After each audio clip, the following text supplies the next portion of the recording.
and definitely probably the next piece of information we want to know. Group 2, what else did you guys think? We're going to function under the notion this woman has a pulse, so she's good with that. What do you guys want to know?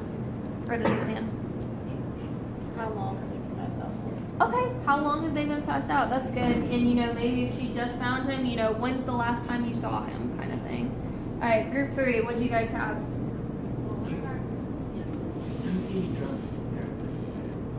Yeah, no, that's a great question. Do you see any drugs around him? Do you see any alcohol, things like that? Anything that would make you to believe that this could be like some type of substance overdose? That's a great question. Section 1, group 1. Are they breathing? Very good. That's a great question to ask. Section 2.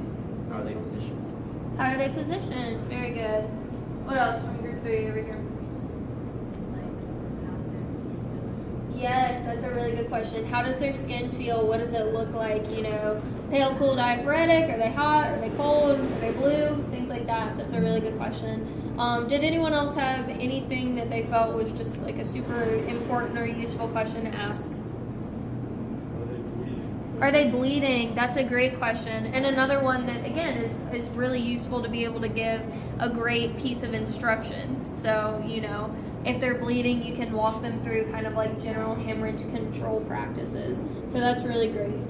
Good job, y'all. So again, this was just sort of a brainstorming popcorn style sort of, okay, based on what we know, what would you want to ask? So just know that when you call dispatch, they have a very specific and direct laid out set of questions. And again, based on how you answer those questions, they're either going to keep going down the line or they're going to pop over to their next set of questions. So again, that very next question, which you guys hit it right away, are they breathing and do they have a pulse?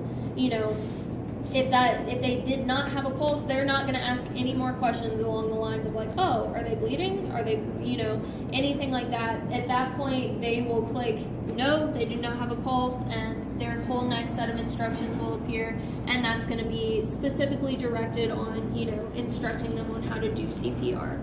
So again, this was kind of a nice little exercise for you guys to be able to sort of get a sense for, what are the processes that they go through, and just know that while their protocols and algorithms are already written, somewhere someone had to sit down and say, okay, what are our pathways for our dispatch people, based on this information, what do we want to ask them, and again, all the while they're asking questions, they're inputting information and also updating EMS in the process. So really and truly, like I said, multitasking is an understatement. These people have a lot of different things going on. Does anyone have any questions about this activity? Yeah. So with you said the Alpha, Bravo, Charlie, Delta stuff, is there any other point to those other than just routine versus emergent traffic? Because it seems like if that was the goal, then you could just say routine or emergent traffic. You wouldn't have to differentiate them 7 different ways. You could just use the 2. Right. Yeah. No, that's a good point. So actually, if you can look it up, but those break down into even more specific answers just based on the chief complaint itself. So for example, we can get called out to an alpha sick person, which typically meets the protocol of, this person